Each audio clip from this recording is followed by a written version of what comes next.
نے آنسو بہانا بے عزتی کی بات ہے، استغنا کے خلاف۔ اپنی حاجت لوگوں کے سامنے بیان بولو نہ کی جائے۔ اگر آپ نے کر دی، آپ کسی کے سامنے رو دیے، اس کی نظر میں آپ کی عزت کیا ہو جائے گی؟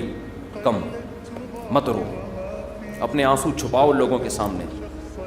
ہمارے حضرت فرمایا کرتے تھے اپنی بیماریاں بھی چھپاؤ۔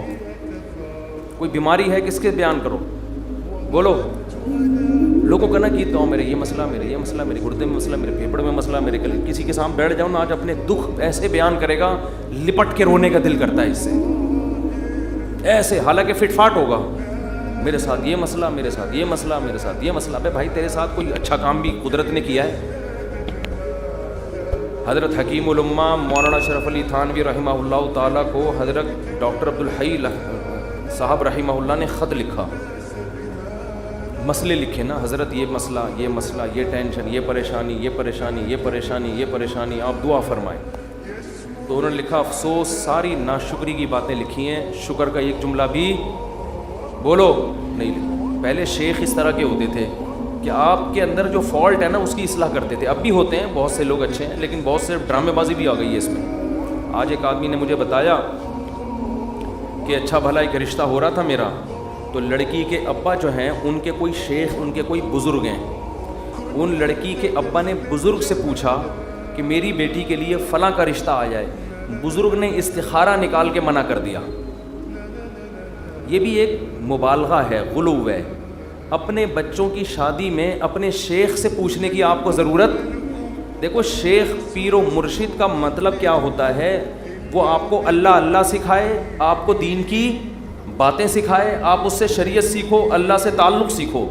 شادی بھی اپنی مرضی سے کرو، آپ ہر چیز میں شیخ سے پوچھا جا رہا ہے، تو بھائی وہ آپ کے گھر کے حالات آپ سے زیادہ نہیں جانتا۔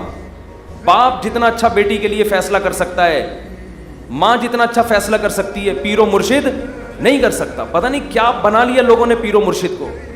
اپنی شادی بھی پیر صاحب جہاں کہیں گے وہاں ہوں گی، بچے کی شادی بھی پیر صاحب۔ وہ بھائی پیر ہے، یہ تمہارا باپ ہے، یہ خدا ہے۔ یہ پیر صاحب اللہ سیکھنے کے لیے، ان کو بولیں بس اللہ سکھائیں، ٹھیک ہے نا؟ اس کے علاوہ مجھ سے لوگ آ کے، بہت سے عقیدت مند لوگ ہیں، مجھ سے آ کے پوچھ رہے ہوتے ہیں میری بچی کا یہ مسئلہ وہاں کر دوں۔ میں کہتا نہ میں آپ کی بچی کو جانتا ہوں، نہ میں اس کمبخت کو جانتا ہوں معذرت کے ساتھ جس سے آپ کی بچی کی شادی، میں کہاں مشورہ دوں گا؟ خود فیصلہ کرو بھائی۔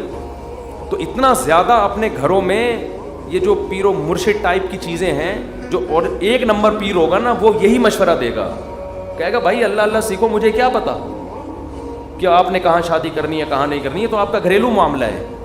طلاقیں دے رہے ہیں پیر سے پوچھ کے، طلاقیں کس سے پوچھ کے دے رہے ہیں؟ پیر و مرشد سے پوچھ کے۔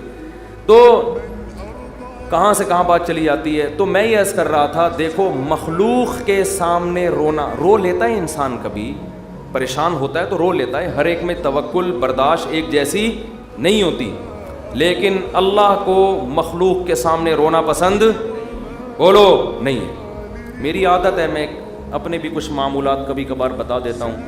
کبھی اللہ نہ کرے کوئی بیماری آئے، اللہ نہ کرے، تو میں کبھی دعا کی درخواست بھی مسجد میں اعلان نہیں کرواتا۔ جیسے 8-10 سال پہلے مجھے ملیریا ہو گیا تھا، کافی رمضان میں ہوا، کافی بیمار، اور ملیریا بھی اپنی حماقتوں سے ہوا، احتیاط نہیں کی، اور ہو گیا تو بھی ٹیسٹ نہیں کرایا۔ فنٹر گیری چل رہی تھی اس وقت، تھوڑی انسان ذرا اور ینگ ہوتا ہے تو فنٹر پنا اس میں زیادہ ہوتا ہے، ٹیسٹ کروا لیتا ہے، ٹائم پہ علاج ہو جاتا تو مسئلہ نہیں بنتا۔ بخار ہوا، اتر رہا ہے، چڑھ رہا ہے بخار، فنٹر گیری میں ہی ہم زندگی گزار رہے ہیں، وہ بہت ہی خطرناک ہو گیا۔ یہاں مؤذن، میں مارکیٹ سے شارٹ ہو گیا، 10-12 سال پرانی بات ہے۔ مارکیٹ سے جب بھی کوئی چیز شارٹ ہوتی ہے جو ہر وقت اویلیبل ہو تو لوگوں کو ٹینشن ہوتی ہے۔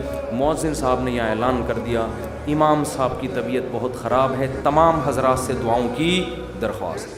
میں نے مؤذن صاحب کی کھچائی کی، میں نے کہا میں نے آپ کو کہا ہے کہ آپ پبلک کو بتائیں کہ امام صاحب کی طبیعت خراب ہے، کیا ضرورت ہے شور مچانے کی؟ طبیعت کا ٹھیک ہونا، طبیعت کا خراب ہونا، یہ سب چیزیں نیچرل ہیں، نارمل ہیں، کبھی ٹھیک ہوگا، کبھی خراب ہوگا، کبھی مرے گا، کبھی جیے گا، ہر چیز کی مسجد سے اناؤنسمنٹ۔ پھر لوگوں کے فون آنا شروع، سنا ہے آپ بیمار ہو گئے، وہ ایک درد سر بن جاتا ہے انسان کے لیے۔ صرف ان لوگوں کو انسان بتا دے، اپنے چند بزرگوں کو جن سے اسپیشلی دعا کی درخواست کی جا سکتی ہے. بھئی طبیعت خراب ہے, آپ سے کہہ رہا ہوں کہ آپ میرے لیے دعا کریں. شور مچانے کی, لوگوں میں پبلش کرنے کی اس کو کی ضرورت نہیں ہے, یہ اللہ کو پسند نہیں ہے یہ عادتیں. آج اب دیکھو آبادی بڑھ رہی ہے نا, میں ہر نماز میں کوئی پرچی آ رہی ہوتے میرے فلاں کا بیمار ہے ان کے لیے دعا کرا دیں, میرے چچا کی طبیعت خراب ہے ان کے لیے دعا کرا دیں, میرے فلاں کا انتقال ہو گیا ان کے لیے دعا کرا دیں. اس کا کیا ہوتا ہے, میرے دماغ میں ان کا نام رکھنا مشکل ہو جاتا ہے. نام رکھنا کیا ہو گیا, الحمدللہ اللہ کا گلے کا توخ, ایک توخ ختم ہو گیا. تو ایک دن ایسا ہوا, فجر کے بعد پرچی, ظہر کے بعد پرچی, اب میں پوری نماز میں بندے کا نام دماغ میں رکھا ہوا ہے کہ وسیم سجاد جو حلیم کی دیکھ والے ہیں ان کی طبیعت سیٹنگ چل رہی, نماز کے بعد دعا کرانے, کیونکہ نہیں کرو پھر لوگ ناراض ہوتے ہیں, آپ کو بولا تھا ان کے لیے دعا کراؤ. یا تو پرچی وہاں لے جا کے رکھ دیں نا, زبانی میں اور ٹینشن. تو ایک دن ایسا ہی ہو گیا, مجھے پاس ایک ظہر میں ایک صاحب آئے کہ جی وہ فلاں کی طبیعت خراب ہے. میں نے کہا یار میں ہول سیل کے حساب سے دعا مانگ لوں گا, اے اللہ جس کی بھی طبیعت خراب ہے ٹھیک کر دے یا عافیت سے اٹھا لے. یہ تو نہیں میں نے کہا, خیر ٹھیک کر دے اس کو. اور جو دنیا سے جا چکے ہیں اللہ ان سب کی, یہ تو چلتا رہے گا بھائی, کوئی مرے گا کوئی جیے گا. امام کو کیا مرغا بنایا ہوا ہے, کیا بنایا ہوا ہے آپ لوگوں نے امام کو, پورے محلے کی رپورٹیں اس کو, ہر گھر میں وہ فلاں بیمار فلاں. میں نے کہا, انہوں نے کہا نہیں اجتماعی دعا میں یہ ہوتا ہے اللہ ہو سکتا ہے کسی کی سن لے, اللہ ہو سکتا ہے کسی کی سن لے. شاید وہ ادھر کونے میں ایک بندہ بیٹھا ہوا اس کی ٹھا کر کے اوپر. میں نے کہا دیکھو دعا اس کی زیادہ قبول ہوتی ہے جو درد دل سے مانگتا ہے, اور درد دل سے آپ کے ریلیٹو مانگیں گے. کسی کو کیا پتا کہ سجاد حلیم والا کون ہے, وسیم کباڑ والا کون ہے, سلیم گولے گنڈے والا کون ہے, اور شریف پنچر والا کون ہے, کسی کو کیا پتا یار. جب اس طرح دعائیں مانگیں گے لوگ کہیں گے اللہ ہے بس ٹھیک کر دے, تیری مرضی, نہیں بھی کر تو کوئی اتنی بڑی ٹینشن والی بات نہیں ہے. آپ اپنے خاص محبت والے چاہنے والوں کو بتایا کرو. کوئی بزرگ ہیں جن سے تعلق ہے, یا امام سے خود کہہ دو کہ مفتی صاحب میرے فلاں کی طبیعت خراب ہے آپ دعا کر دیں, کیونکہ آپ کو عقیدت ہے امام صاحب سے شاید ان کی دعا, تو انسان کھڑے کھڑے وہی دعا کر دے. یہ سنت ہے. صحابہ نبی کے پاس آ کے یہ نہیں کہتے تھے کہ مسجد نبوی میں فلاں کے لیے دعا کروا دیں. صحابہ یہ کہتے تھے یا رسول اللہ آپ میرے لیے یہ دعا کر دیں. نبی اسی وقت کھڑے کھڑے ان کے لیے دعا کرتے تھے, اور بہت دفعہ سامنے قبول بھی ہو جاتی تھی. نبی صلی اللہ علیہ وسلم نے ایک دفعہ ارشاد فرمایا کہ میری امت کے 70,000 لوگ بغیر حساب کتاب کے جنت میں داخل ہوں گے جو اللہ پہ بہت زیادہ توکل کرتے تھے. تو ایک صحابی کھڑے ہوئے حضرت عکاشہ مجمع میں, انہوں نے کہا یا رسول اللہ میرے لیے دعا کر دیں, میں بھی انہی میں سے ہوں. یہ نہیں کہا یا رسول اللہ میرے لیے 27ویں رات کو سب کے سامنے دعا کروا دیے گا, بس یا رسول اللہ آپ میرے لیے بھی دعا کر دیں. آپ نے فرمایا اے اللہ اللہم اجعل عکاشۃ منہم, اے اللہ عکاشہ کو بھی ان لوگوں میں شامل کر دے. جب حضرت عکاشہ کی دعا نبی نے مانگی صحابہ کو تو جوش پیدا ہو گیا. ایک اور صحابی کھڑے ہوئے, یا رسول اللہ میرے لیے بھی دعا کر دیں کہ اللہ مجھے بھی ان میں سے کر دے. آپ نے فرمایا سبقک بہا عکاشہ, عکاشہ سبقت لے گئے. کیا مطلب, حدیث کا مفہوم کیا ہے کہ اللہ نے یہ فضیلت اس کے لیے رکھی تھی جو اس فضیلت پہ بہت زیادہ حریص ہو, اور یہ حرص عکاشہ میں ہے کیونکہ انہوں نے کسی اور کے کھڑے ہونے کا انتظار نہیں. یہ بذریعہ وہی نبی کو پتہ چلا نا کہ یہ اللہ اسی کے لیے قبول کرے گا جو پہلے نمبر پہ کھڑا ہو کے دعا مانگے گا, دوسروں کے لیے آپشن نہیں ہے. تو نبی سے تو ڈائریکٹ درخواستیں کی گئی ہیں. اس طرح علماء سے کہنا چاہیے کہ حضرت میرے فلاں کا مسئلہ ہے, یہ دعا کرا دیں, یہ کر دیں آپ دعا, تو یہ ٹھیک ہے.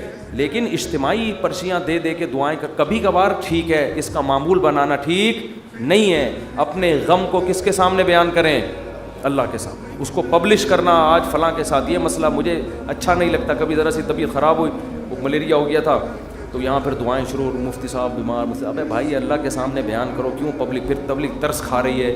اچھا نہیں لگتا کہ کوئی آپ پہ آ کے ترس کھائے, بیچارہ کہے آپ کو. لوگ کہیں گے مفتی صاحب بیچارے, مجھے تو اچھا نہیں لگتا بھائی, مجھے آ کے کوئی کیا کہے, بولو بیچارہ. بھائی ہم تو بیچارے نہیں, ہم اللہ کے سامنے بیچارے ہیں, آپ کے سامنے فنٹر ہیں. ہم ایسے ہی رہو, تو کون ہے اور کیا ہوتا کون ہے, میں بیچارہ. ایک شاعر کا شعر ہے بڑا زبردست, اللہ بچا کے رکھے, استغنا کے ساتھ ہی رکھے, لیکن لوگوں کے سامنے کمزوری ظاہر کرنا. ہمارے فرماتے کوئی دوا بھی کھاتے ہو نا لوگوں سے چھپ کے کھایا کرو, کوئی بھی دوا